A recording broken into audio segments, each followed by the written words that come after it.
کون ہو جی؟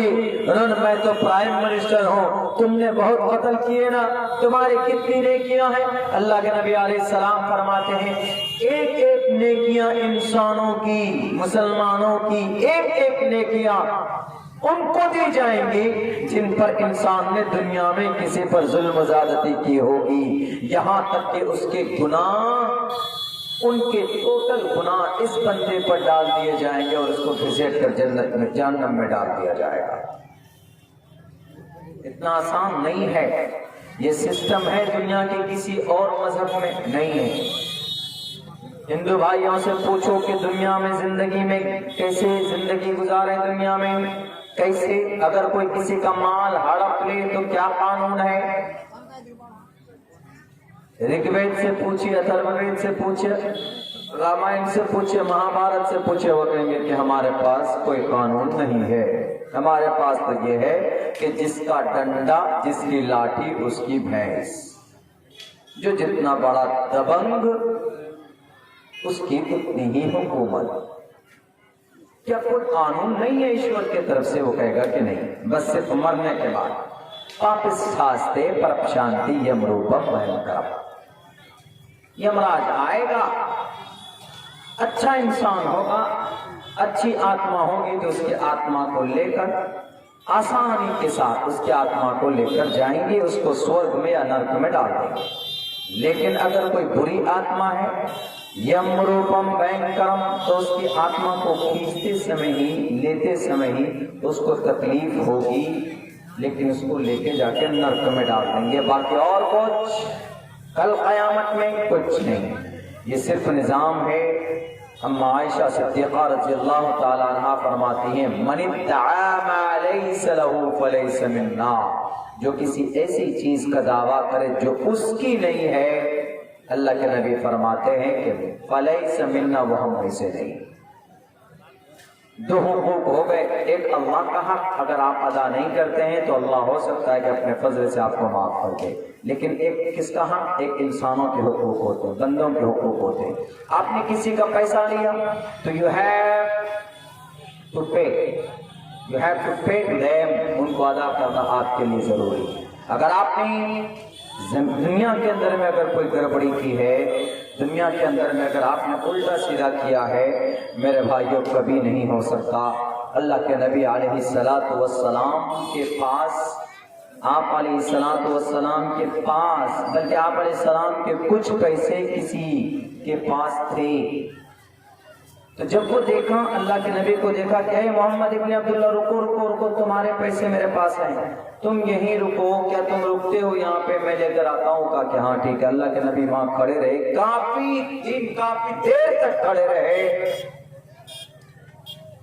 اور وہ شخص پھر بھول گیا، جانے کے بعد کافی ٹائم کے بعد لے کر کے آیا، اللہ کے نبی علیہ السلام کو دیا، کیونکہ محمد رسول اللہ جانتے تھے کہ اگر رہ کر میں چلا جاؤں یا یہ چلا جائے گا، میرا حق ان پر ہوگا، کل قیامت میں جہاں آدمی ایک ایک نیکی کے لیے ترسے گا، وہاں پر میں اس کی نیکی لوں اور پھر یہ پریشان ہو وہاں پر۔ اللہ کے نبی علیہ السلام نے وہ مناسب نہیں سمجھا۔ ہم لوگ اس چیز کی فکر کرتے ہیں دنیا میں؟ بالکل نہیں کرتے۔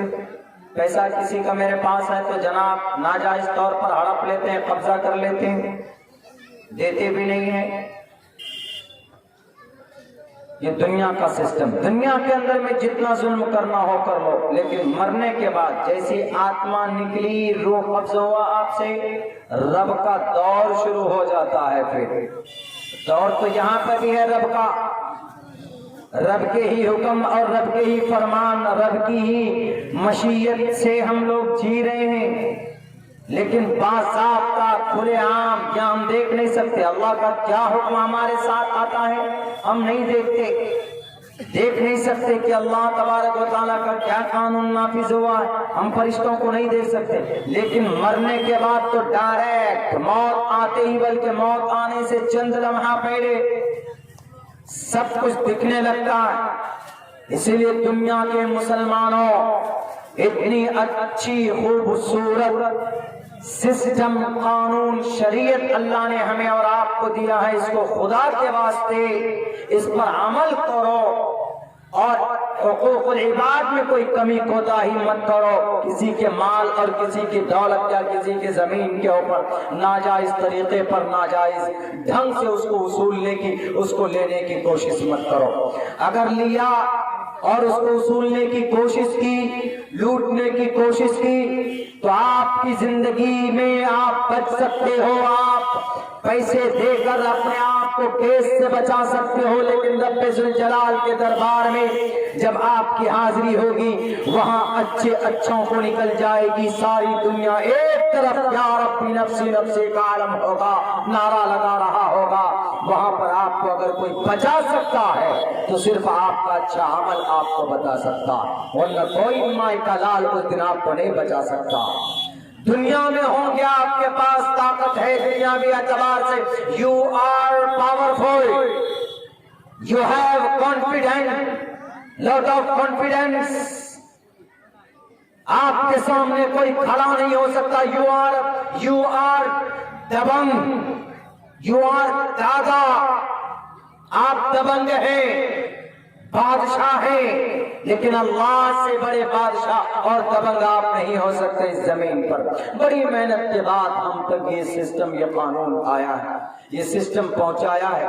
صحابہ کرام نے بڑی قربانی دی، اتنی آسانی سے نہیں آ گئی جتنی آسانی سے ہم لوگ سمجھ رہے ہیں کہ بس ہم عام لوگ ماں کے پیٹ سے مسلمان بن کر پیدا ہو گئے، ہمارے بچے تو بس کوئی ذرہ برابر کچھ تکلیف نہیں بھی ہے۔ ہم لوگوں کو اسلام ہم تک جو پہنچا ہے یہ سمجھیے کہ اللہ کے نبی اور ان کے صحابہ کی قربانی اتنی رہی ہے کہ آپ اندازہ نہیں کر سکتے۔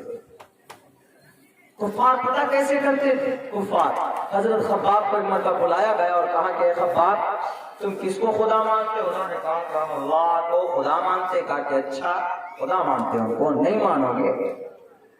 کہا کہ ہم کو اللہ نے بہترین شریعت دی ہے، اسلام دیا ہے، اتنا اچھا مذہب ہے، اتنا اچھا طریقہ ہے، ہم کیسے چھوڑ سکتے ہیں؟ انہوں نے کہا کہ نہیں چھوڑو گے؟ کہا کہ نہیں۔ کہا اچھا ایک کام کرو، اپنے چیرے چاپاٹے سے کہا جاتا، اپنے نوکروں سے کہتے ہیں کہ آگ جلاؤ۔ آگ جلائی جاتی ہے، خباب بن ارد کو ایسے لٹا دیتے، اس پہ آگ جل رہی ہے اس پہ ایسے لٹا دیتے، آگ بجھ جاتی۔ کیسے؟ پانی ڈال کر نہیں، آگ عموماً کیسے بجھتی ہے؟ پانی ڈالتے ہیں تو آگ بجھ جاتی، لیکن نہیں، جب آگ نیچے سے بجھ جاتی تھی تو دیکھا جاتا تھا کہ خباب بن ارد کے پیٹ سے چربی پگھل رہی، وہ چربی پگھل کر آگ پر گرتی تھی تو آگ بجھ جاتی تھی۔